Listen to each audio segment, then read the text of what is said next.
Hi, everyone. So welcome to the live stream today. Always a pleasure coming your way as we continue with our discussion towards the ICA November 2021 examination. And today I want to share with you one of the basic accounting standards that the examiner could be excited about if you're doing corporate reporting or financial reporting or strategic business reporting or the ACCA F7 examination, and that is IAS 33.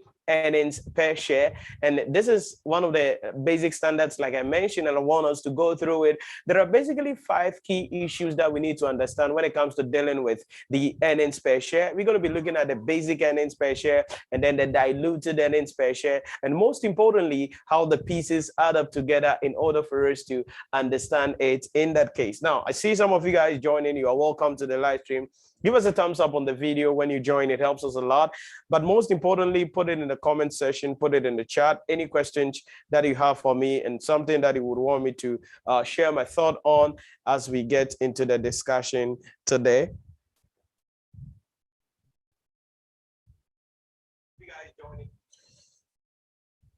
As we get into the discussion today. So earnings per share, IAS 33, we want to see how we go into that, since it's one of the critical standards that we're going to be looking out for in that case. So let me share my screen and then we go into the discussion straight up for this particular standard. Now, I see some of you guys joining. You are welcome. Give us a thumbs up on the video. Put in the comment section or the chat any questions that you have for me in that particular case. So I'm sharing my screen so we get excited about it. Let's see, it's coming up.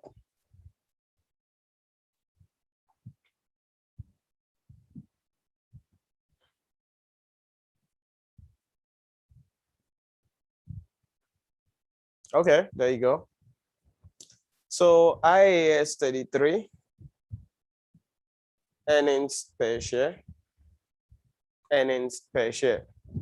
Now, if you're a good student from the ratios or interpretation of ratios, you realize that when it comes to assessing the performance of the organization, and when it comes to how shareholders assess how much the entity is likely to pay out to them as dividend and how the performance of the company is on their investment, one of the key indicators they look at is simply going to be the earnings per share. So in a simple language, we say that the earnings per share is simply the amount of profit that is attributable to equity shareholders, the amount of profit that is attributable to equity shareholders. So when we look at the profit that the entity has made for the year under consideration, and we try to allocate that profit to the shareholders, how much will each shareholder get? And that is the idea, that is the concept about the earnings per share. To express this well, we're going to say that the earnings per share is going to be the profit attributable to equity shareholders. Profit attributable to equity shareholders.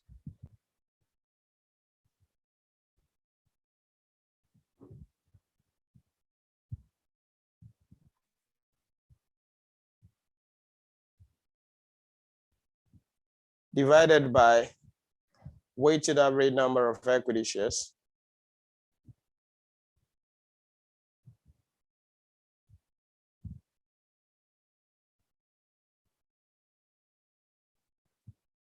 Divided by weighted average number of equity shares, or we're going to say wins.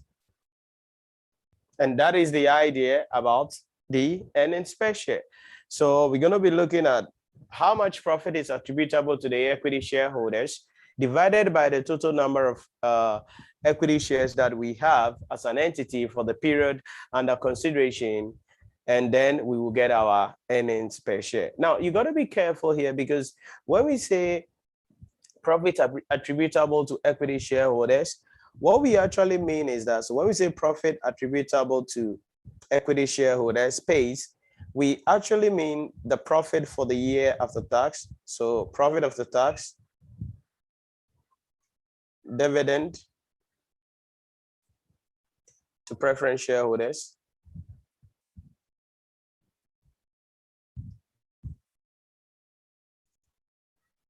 and other class of equity shareholders or other class of shareholders.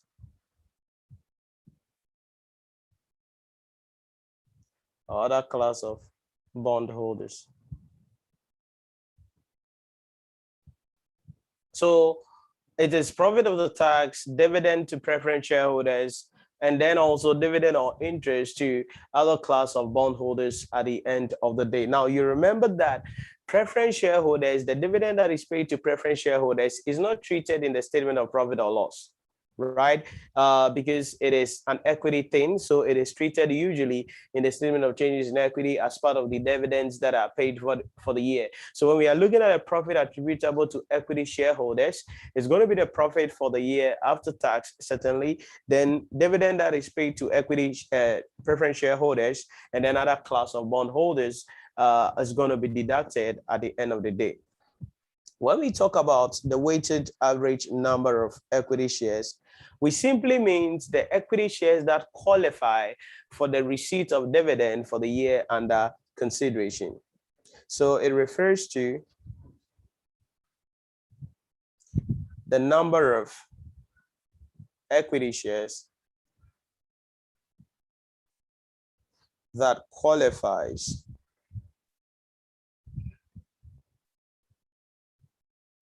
for the receipt that qualifies for earnings for the financial year.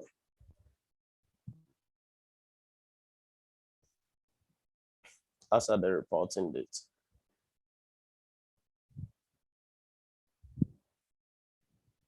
So you got to be very careful about earnings per share. The reason is that we're not going to be looking at the total number of shares at the reporting date. Keyword is we're going to be looking at the shares that actually qualify, the equity shares that qualify, should be singular, the equity shares that qualify for the earnings for the financial year under consideration. Okay, so the shares that qualify for the date. So the entity may have, after the reporting day, may have maybe 1 million shares. But for the purpose of earnings per share computation, not all the 1 million shares will be subject to tax at the end of the day. And that is the idea about how we're going to be diving deeper into IAS 33 earnings per share. So off the hook, we're saying that earnings per share can be computed as the profit attributable to equity shareholders divided by the weighted average number of equity shares. We are saying that the PACE, profit attributable to equity shareholders, usually is going to be the issue about your profit of the tax, your dividend to preference shareholders, and other class of bondholders. And then the WAINS means the number of equity shares that qualify for earnings in the financial year as at the reporting date. And so we're going to be looking at this in a moment. Now, the question we ask ourselves is, why do we compute earnings per share at the end of the day? Like, what is the significance? What is the importance of the computing of the earnings per share, and why it's everybody really looking at that kind of earnings per share, or looking at it and finding out what it is that we need to look out for in that case? So let's get some importance of the computation of this earnings per share, or what it tells us.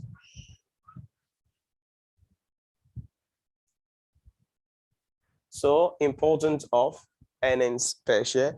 Now, I see some of you guys joining. You are welcome to the stream. We are looking at earnings per share, IAS 33, one basic accounting standard that is relevant to student writing corporate reporting, student writing financial reporting, student writing ACCA F7 in that case. And so you can give us a thumbs up on the video when you join. Also, remember to share the video. Let us reach as many students as possible as we look at this very important standard related to your examination. So importance of IAS, earnings per share. Number one is that it is a more accurate indication of the profitability of the entity. It is a more accurate indication of the profitability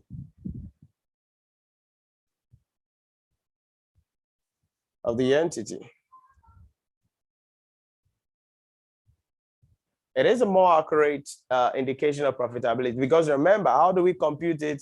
It is the profit attributable to equity shareholders divided by the number of what? Shares. So it means that when we calculate the earnings per share and we are seeing that, oh, the earnings per share is growing from one year to the other, then we can conclude and say that, okay, the entity is doing well, the entity is being profitable, our investments are being put into more use in that particular case.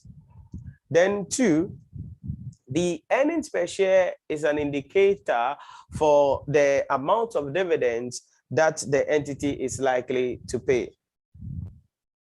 So it indicates the amount of dividend the entity is likely to pay. So if we compute the earnings per share and it is big or it is increasing, that means dividend it's likely to also go up. But then if your earnings per share is dwindling, it's having a nosedive, it's reducing, then all of that things being equal, we're going to screw it up also at the end of the day in that particular case. And then the last thing is that it is an indicator that is easily understood by non-financial experts. It is easy to be understood by non-financial experts. Yeah, I mean, arriving at a profit, there is going to be adjustment in the accounting policies, the accounting principles that the entity is going to be using and all that. But typically, I mean, it's one of the indicators that we look out for. So if you take the statement of profit or loss and other comprehensive income of any company, you will see at the bottom earnings per share. So every shareholder, every investor will be interested in what? Looking at that indicator, looking at that ratio to find out what exactly is going on in that case. So these are some importance of earnings per share. It's an indication of the profitability of the entity. It indicates the amount of dividend the entity is likely to pay. And then number three, it is an indicator that is easily understood by non-financial experts, But there are a couple of limitations on earnings per share. There are a couple of limitations of earnings per share. So what are some of the limitations of earnings per share that we can say about here? Number one is the earnings per share does not take into consideration inflation. It doesn't take into consideration inflation. So you realize that the earnings per share is based on historical information, that kind of thing. So it doesn't take into consideration the effect of inflation on the earnings at the end of the day. So that is one of the limitations that we can say there in that particular case. And then just what I mentioned a moment ago, it is basically based on historical information. It is basically based on historical information, which makes sense because, I mean, we're going to be calculating this from the financial statements of the entity in that particular case. The number three, earnings per share is directly affected by the accounting policies and accounting estimates adopted by the entity. So earnings per share is directly affected by the adopted accounting policies and estimates. So if, for instance, an entity decides to capitalize an expenditure instead of writing it off, or an entity decides to change the economic useful life of an asset, or an entity decides to revalue an asset, then it will have an effect in the income statement, and so it will have an effect on the profit figure that we arrive at the end of the day. So that is one of the key limitations of earnings per share in that particular case. Then the last thing we can say is that, yes, earnings per share measures the entity's profitability, but then the cash flow of the entity can be more essential in that case. So whilst earnings per share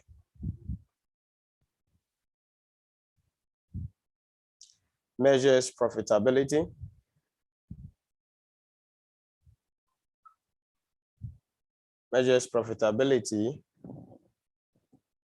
cash flow can be as important and essential for survival. Cash flow can be as important and essential for survival. So yes, the earnings per share tells us, oh, we've made this profit, we've made that profit, but that doesn't mean the money is available. That doesn't mean the company is generating a lot of cash flow. So yes, earnings per share could be a good indicator though, but then cash flow is very, very critical in that particular case. So these are a number of limitations that we can mention when it comes to dealing with earnings per share. Yes, there are some good things we can say, there are some importance that we can mention there, but it has some limitations that we need to know about in that case. Now, I see some of you guys joining. You are welcome. We are looking at earnings per share, IAS 33. This is relevant for corporate reporting, for financial reporting, for ACCA, SBR, for ACCA F7. And if you're doing financial reporting, whatever it is, this accounting standard is going to be critical one way or the other. Give us a thumbs up on the video if you're getting some value here. Share the video also with your friends and people who you think will be excited about this content. And then let's get as many students as possible watching the content and getting access to this content in that case. If you have any questions, leave it in the comment section or the chat box for me. I'm going to be reading all of your comments in that case. I'm seeing some comments coming in. Let me look at them. Nayan said, hi, sir. IAS 33 is today revision topic. Yeah. Alpha Isa Kanu said, hi. Nayan for SBR. Yes. Vincent Boster said, good evening, Nhyira. I am glad to join you today watching from Moshi, Tanzania. Right, that's awesome. Thanks for joining us. Arnold Tete said, great job, sir. In a meeting, I will watch a playback later afterwards before I go to bed. God bless you, sir. Awesome. God bless you too. Leonard Montadi said, hi, bro. Hello. I hope you're doing well. All right. We see some thumbs up coming in. Thank you very much.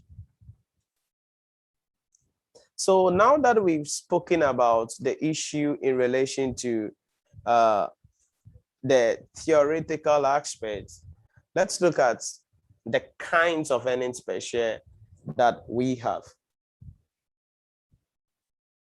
Kinds of earnings per share that we have. Now, generally, we say there are two broad types of kinds of earnings per share. In that case, we have the basic earnings per share, and then we have what is called the diluted earnings per share. Take note of the fact that the basic earnings per share is the actual thing that is happening right now, but diluted earnings per share is the supposed earnings per share. In other words, the diluted earnings per share is more of a hypothetical thing. It's not real. The real thing is the basic earnings per share, but then the diluted earnings per share is the hypothetical earnings per share in that case. Now, let's look at what we have there. Under the basic earnings per share, we're going to have issue of shares at full price.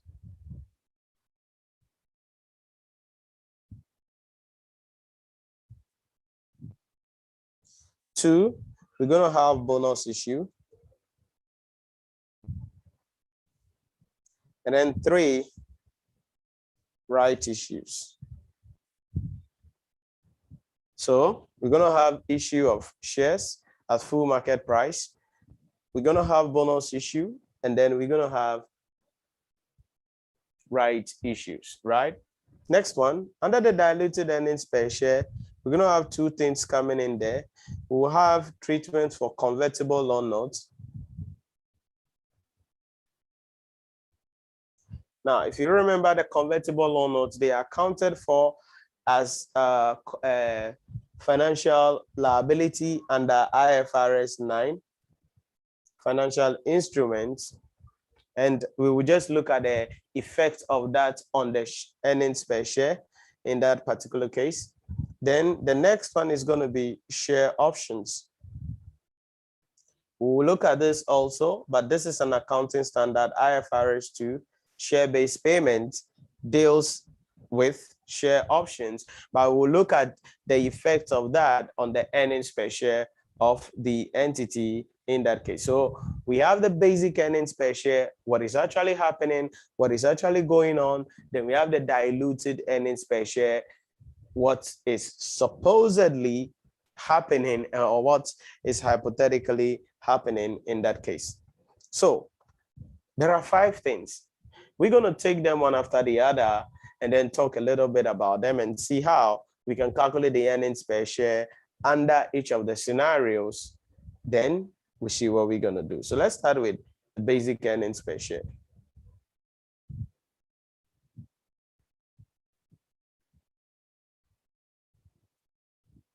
The basic earnings per share.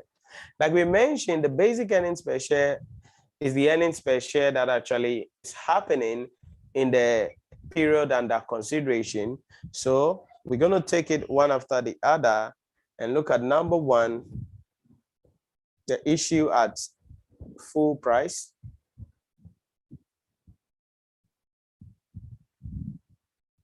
Issue at full price. Now, when dealing with the issue at full price, our earnings per share is going to be the profit attributable to equity shareholders divided by the number of weighted average number of equity shares. Now, note that I didn't say this in the intro, but you must note that always earnings per share is calculated in the smallest unit of the currency. For that reason, we will multiply by maybe $100 if you are using dollars, or 100 Ghana cedis if you are using Ghana cedis, 100 pound if you are using the pound, or 100 euros if we are using the euros. So whatever currency it is, 100 kwacha, whatever it is. So we want to calculate it in the smallest unit of the currency. So your answer will be expressed always in the smallest unit of the currency. So we multiply by $100, by 100 Ghana cedis, by 100 pounds, by 100 euros. And we're going to get into that in a moment. Now, under the basic earnings per share, usually there is no effect on the profit attributable to equity shareholders. So we are going to be taking it as given in the question. We will take the profit attributable to equity shareholders as given in the question, nothing about that. But then the weighted average number of equity shares is what we need to calculate it. We need to be calculating.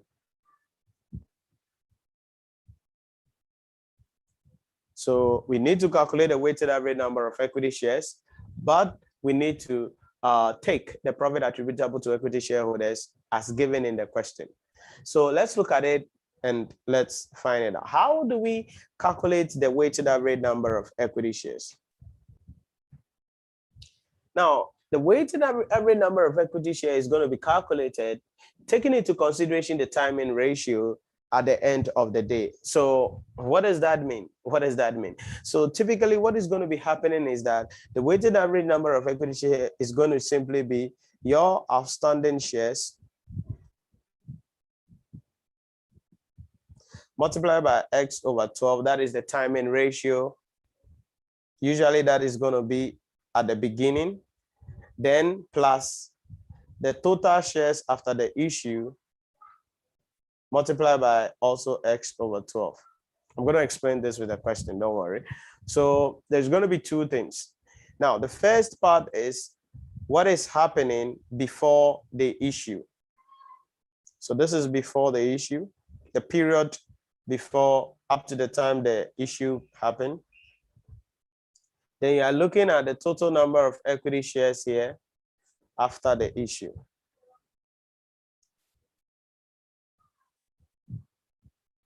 Okay, that's how we calculate the weighted average number of equity shares. So let's make sense of this with a simple illustration in that case. So example, My Love Limited had 10,000 $2.5 shares at the beginning of the year.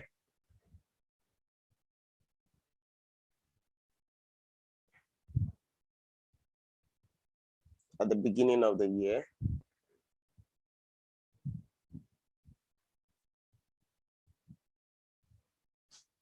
It issued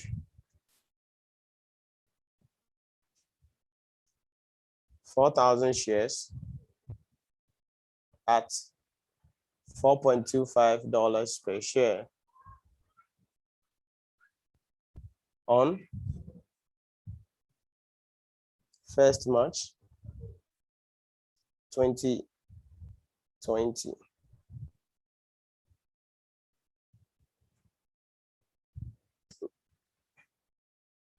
Required.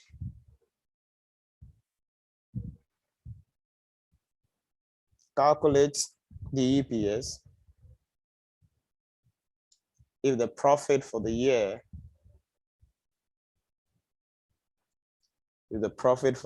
ended 31st October 2020 is $100,000. So this is what we have. Let's go into it. Now, so if the year ended, always, whatever financial, when you're dealing with financial reporting, one of the critical things you need to be careful about is what? The year ended.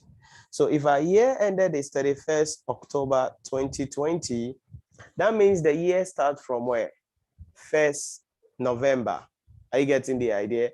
So the year starts in 1st November in that case. So it ends in 31st October, it starts in 1st November. So if you look at it, the year 1st November 2019, they were having an issue 10,000 2.5 shares. So that's going to be 2.5. They were having 10,000 shares. So you bring it up. Then they made an issue on 1st March 2020, as per the question, 1st March. And they issued 4,000 shares. Okay. Now, we don't care the price at which they issue without. If you are doing full market issue, the price at which they issue without, that's not our worry. We are not dealing with the value. We are dealing with the number of shares. They issued 4,000 shares. Now, from 1st November to 1st March, how many months is that? So I'm going to put a period here. So that will be November, December, January, February, because it's 1st March. So that's going to be 4 months. So that 10,000 shares was there for 4 months. Then March, April, May, June, July, August, September, October. 1, 2, 3, 4, 5, 6, 7, 8. That'll be 8 months, because at the end of the day, it should add up to 12 months. So as at the end of the year, total number of shares available is what? 14,000. But the question you ask yourself is, will all the 14,000 shares be qualified for the earnings that we have here, the $100,000 earnings we have here? Will all the 14,000 shares qualify? The answer is no, not all of them, because you can't say somebody who was having a share at the beginning of the year, and somebody who got shares on 1st March, they should have the same earnings. No. So technically, it means not all the shares will qualify for earnings. So this is where weighted average number of equity shares come in. So we bring in the wins, and that's going to be calculated as the shares outstanding in on 1st November. So I could do it this way.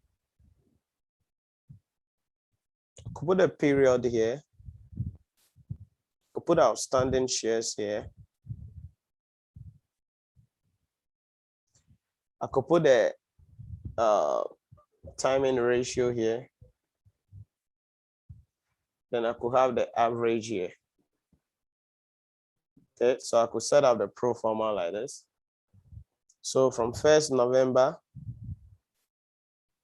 to 28th February, we had 10,000 shares outstanding, and that's 4/12.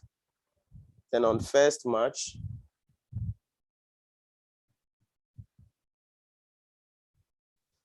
to 31st October, we had 14,000 shares, and that's 8/12. So we multiply up, and let's see what we get. 4/12 times 10,000. That's going to be 333, like this. Then 14,000, 8/12 by 14,000. I get 9333. So that gives us our wins. And that's going to be 3333 plus 9333. And that's going to be 12,666. So this is what we are saying here, that even though there are 14,000 shares as at the end of the year, only 12,666 of those shares will qualify for what? The earnings. That's what we're saying technically here. That's what we're saying technically here. So even though there are 14,000 shares at the end of the reporting date, or as at the time that we prepare the financial statement, only 12,666 it's going to be coming in. So we can now calculate our basic earnings per share. And that's profit after tax over wins. And that's going to be the profit for the year, 100,000 over the wins of 12,600 shares. So let's bring in our answer. So 100,000 divided by answer, I'm getting $7.90. So if we want to bring it into the smallest unit of the currency, that will be around 790 pence or 790 cents.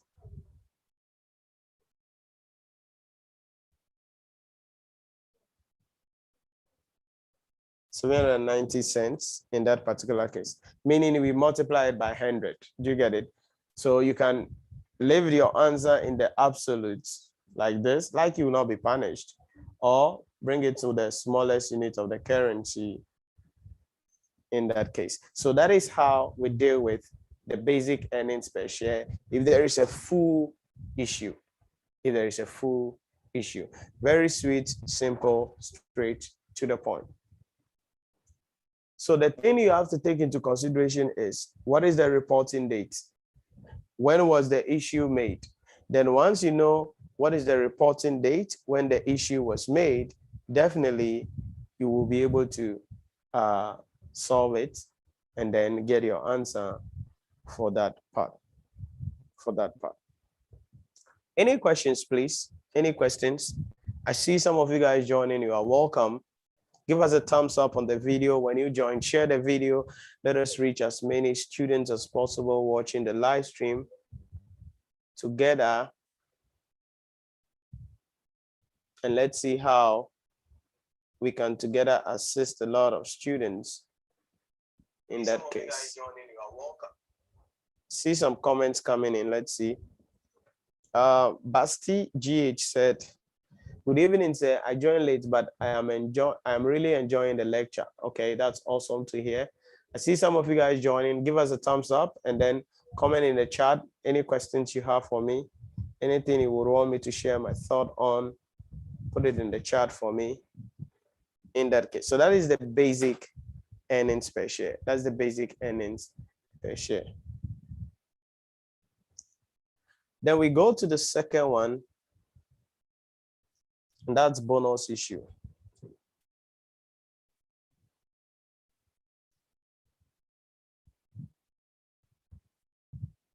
Now, unlike issue at full market price, which actually brings in inflows at the end of the day, Leonard Montadi said, what if they issued at a discount? When you say they issued at a discount, what exactly are you saying here?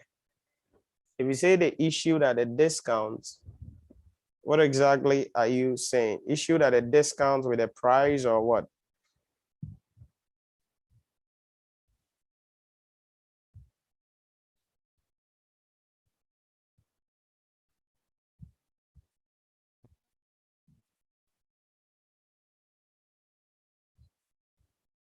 What do you mean? Good evening. I'm enjoying from Winneba. Osmano Amankwa. Sorry. Amankwa. Every day I butcher your name, Osmano. Forgive me. Now, the person asking when the company issues shares at a discount, if they issue shares at this discount, like I said, the pricing is not our concern here. We are dealing with the number of shares that came in. Okay, so the pricing is not our concern here. Now, if they issue shares at a discount, definitely it becomes a loss to the company. And so that has to be written off in the financial statements in that particular case. I get in it. It has to be written off in the financial statements in that case. So because the price here is not really our concern. Our concern is how many shares came in, period. How many shares came in, period. If we issue shares at a discount, it's a loss to the company. So it will be just written off in the financial statements against the share premium if the company has anything outstanding like that for the period under consideration. So that is what you need to understand. The price is not our concern. Our concern is what is the number of shares that came in? What's the number of shares that came in? What is the number of shares that came in? That is our concern, because if we are doing weighings, it's the number of shares that came in. Now, like I was saying, unlike bonus issue at full price where the company is getting money, bonus issue doesn't bring in any money to the entity. So bonus issue is simply the issue of free shares to the shareholders. Okay, so we issue in free shares to the shareholders, basically. Okay. So it refers to the issue of free shares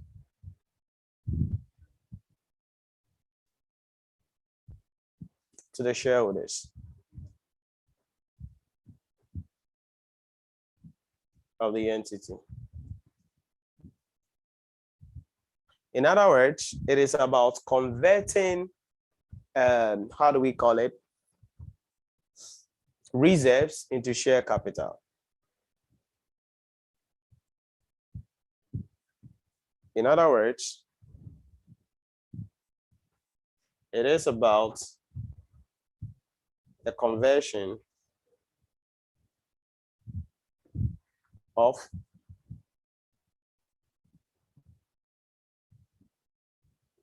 reserves into share capital.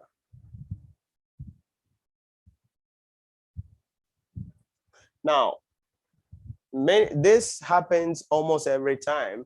For instance, when the Bank of Ghana increased the minimum capital for the banks from 120 million Ghana cedis to 400 million Ghana cedis, many of the banks did not necessarily inject any new cash.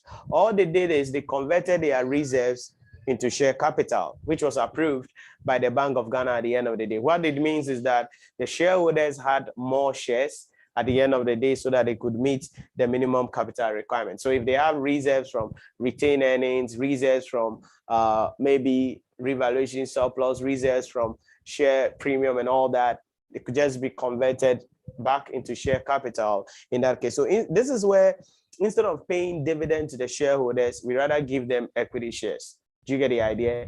Now, companies do this in order for them to get more money to be able to put back into the business at the end of the day and not pay dividends to the shareholders, or they do this to meet the minimum, to meet a legal regulatory requirements, like the example I gave you with the increase in the minimum capital requirement for the financial institutions in Ghana.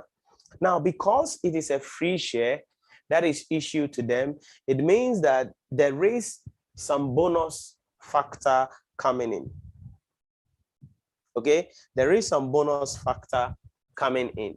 Now, you got to be careful about this one in that particular case. So in a nutshell, we are issuing new shares, usually at a free thing, so we are not getting anything. Now, unlike also right issue, now this is a middle of right issue and full issue. In right issue, we are issuing shares to the existing shareholders, but they will pay something. But in bonus issue, they ain't going to be paying anything. So when there is a bonus issue, one of the things that we need to take into consideration is that we'll be calculating a bonus fraction. We'll be calculating a bonus fraction. Now, this bonus fraction is simply going to be the ratio of the number of shares after the issue divided by the number of shares before the issue.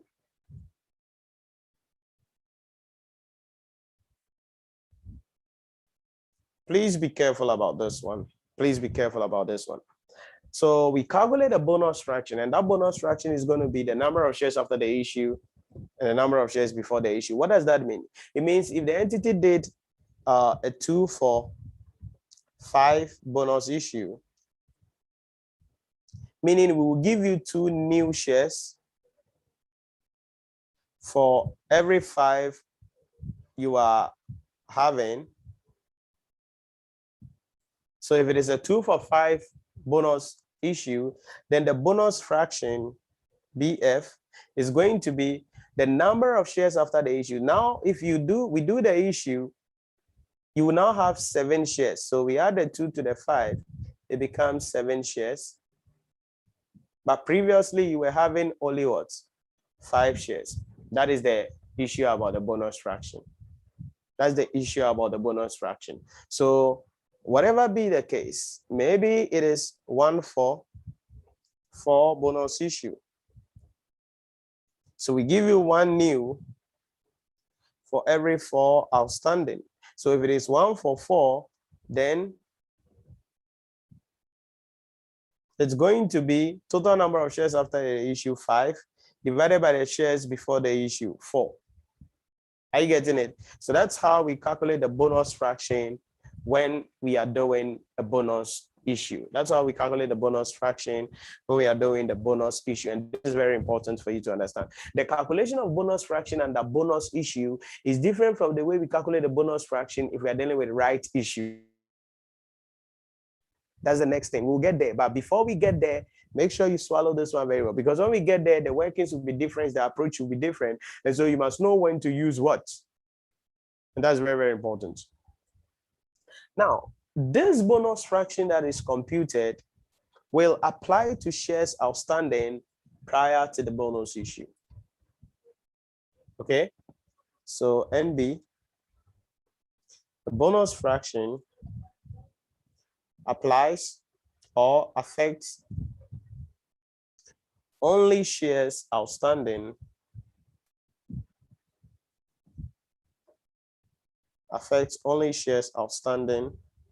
prior to the bonus issue.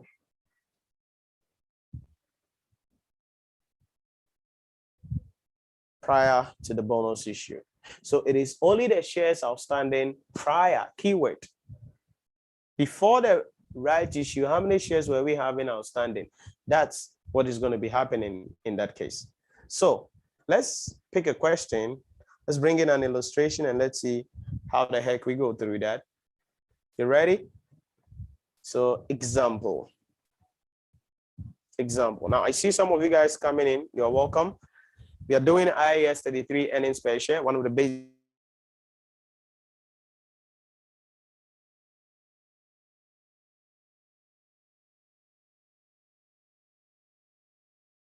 many students as possible. But most importantly, let me know in the comment section, in the chat box, any questions that you have for us in that particular case. So let's take an example. So let's say that the profit of the tax for the entity is whatever, let's say $100,000. Did I do 100? Let's do $400,000 this time around. Then let's say that they are having outstanding shares at the beginning of the year. Let's say they were having a $1,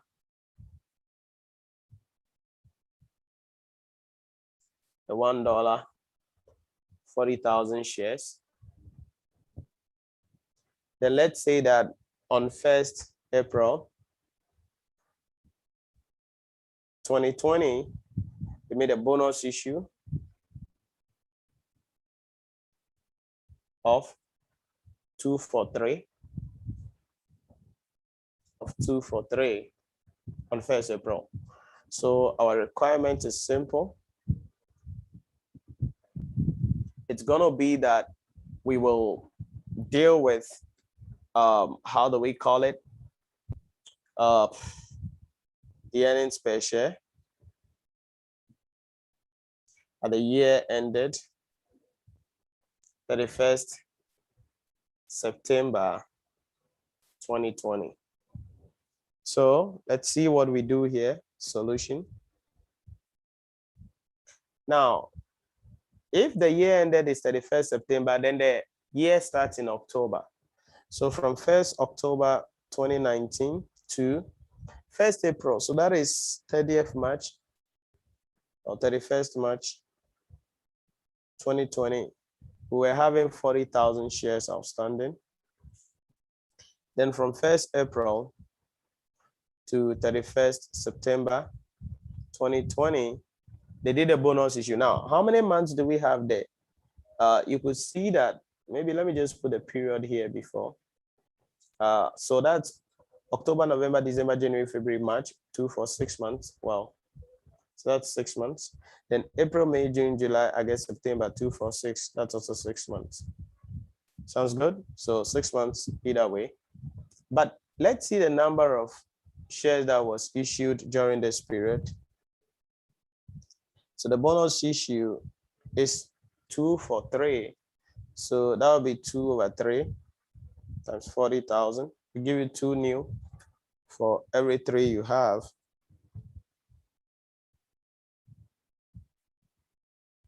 I'm getting 266667, approximately, something like that. So that's the new issue. So from 1st April,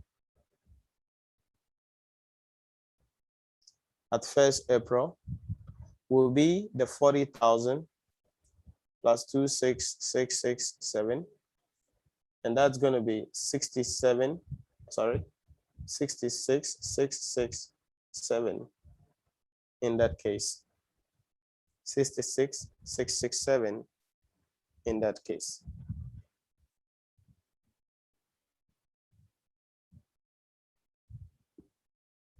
Somebody is saying I should check the month. What's wrong with the month? If the month is ending on September, from September you go to October, right? So it's starting in October. So what's the issue with the month? And you're doing the issue on 1st April. And April, May, June, July, August, September, that's 6 months. So if the year ended is 31st September, what's your issue with the month? You can bring it up. So we bring in the period, bring the outstanding shares, bring the bonus fraction, bring the timing ratio.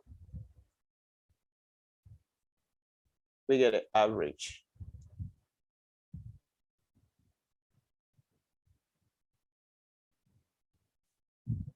Now, so we could calculate the bonus fraction here. It is 2 for 3. So bonus fraction will be 5/3 at the end of the day. Okay, 5/3. So from 1st October to 31st March, we had 40,000. Bonus fraction 5/3. Timing ratio 6/12. Then from 1st April to 31st September, we had 66,667. No bonus fraction, 6/12. So we mentioned that the bonus fraction applied to the shares outstanding prior to the right issue. Do you understand it?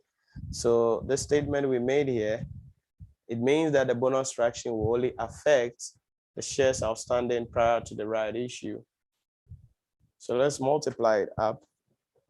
40,000 times 5/3 times 6/12. And that gives us 33,333. 33,333. Then we have 6/12 by 66,667. Wow, so that is also 33,334. So the wins, it's gonna be 33,333 plus 33,334. That's gonna be 66,667 generally. 66,667. So that's the idea about that. Now you realize that in this case, it looks like our wins is the same as the number of shares outstanding at the end of the year.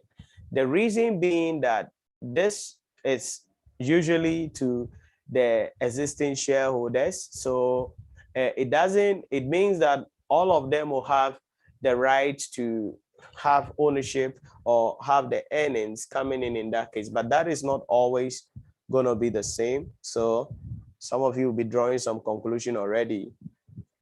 Be careful about your conclusion. So our earnings per share will be $400,000 divided by 66,667. Let's see how much we got. 400 divided by 66,667. And I'm getting $5.90. So that's our earnings per share, or 5.90 cents if I want to put it in the smallest unit of the currency. So that is how we deal with bonus fraction. Now, usually, any questions, please? Any questions?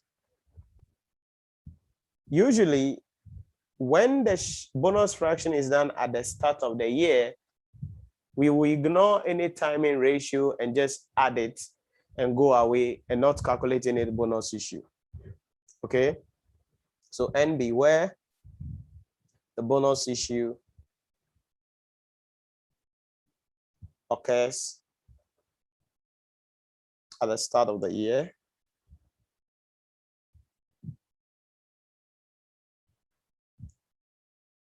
wins will be equal to the outstanding shares plus the bonus issue, period. So if it's issued at the beginning of the year, no need to do any calculation because there will not be any timing ratio. It's at the beginning of the year. So it will be 12 and there is no need to be calculating any bonus issue, that kind of thing coming in usually in that case. So that is the idea about how we deal with bonus issue. Any questions, please? Any questions?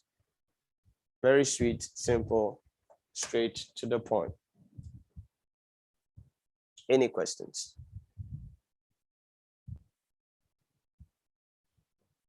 The next thing is number 3, and that's going to be right issues. Right issues. And for timing constraints, I'm going to be concluding around here so that God willing tomorrow, we're going to be looking at the right issues. Then we will dive into the diluted earnings per share. So in putting what we've done into perspective, we've looked at what the earnings per share is about, the importance of it, the limitations of the earnings per share. Then we've discussed that there are 5 things we're going to be looking out for: 3 under basic, 2 under diluted earnings per share. We said the basic is what is actually happening. The diluted earnings per share is what is supposed to happen. That is hypothetically what the earnings per share of the entity is. And then we've looked at how we deal with issue at full market price. And then we have looked at how we deal with issues when it is a bonus issue. And most importantly, what I want you to take away from the bonus issue aspect is the calculation of the bonus fraction. Because when we come to the right issue, there will also be bonus fraction there, but its calculation will be different from what we did in the bonus issue point. And that is what you need to understand when we talk about some of these things. Any questions, please? Any questions? Any questions? So tomorrow, same time, 12. Did I say 12? 4:30 p.m. tomorrow, same time, 4:30 p.m. You can follow me on Instagram because the details will be posted on my Instagram page if you're not following me already, so that you will get notified about that. Treasure Ibuka said, thank you so much, sir. What time tomorrow, please? 4:30 GMT. 4:30 GMT. 4:30 GMT. Any questions, please? Any questions? Any questions? Okay, so that's what you need to understand. And we are hoping that we'll be able to hold these sessions throughout, most importantly, also in the month of October, as we revise, solve questions, and deal with specific critical areas of the syllabus as you prepare for your examination in that case. So thank you very much for joining. Thank you guys for the thumbs up. Thank you for the sharing. Thank you for the support. Really appreciate it, because that is how we get to grow the channel and we get to reach a lot of students across the continent and across the globe. Thank you very much. I'll catch you same time tomorrow at 4:30 p.m. as we continue with the discussion on IAS 33 earnings per share. Stay safe and take care. Bye-bye.